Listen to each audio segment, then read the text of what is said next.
నమస్కారం, ఘంటారావానికి స్వాగతం. ముందుగా ప్రధానాంశాలు. శ్రీశైలం ప్రాజెక్టు 6 గేట్ల ద్వారా నీటి విడుదల. నాగార్జున సాగర్ వద్ద దిగువకు విడుదల చేయనున్న మంత్రులు.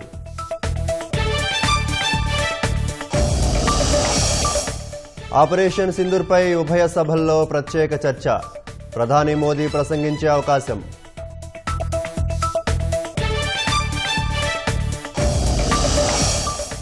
నిమిషప్రియ మరణశిక్ష రద్దు వార్తలు అవాస్తవం.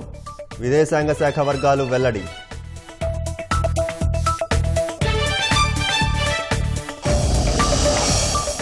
భారీ వర్షాలకు చైనా రాజధాని బీజింగ్ అతలాకుతలం.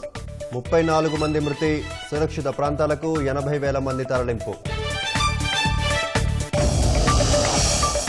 అమెరికాలో మరోసారి కాల్పులు. 4 మృతి. వెంటనే ఆగంతకుడిని మట్టుబెట్టిన భద్రతా సిబ్బంది.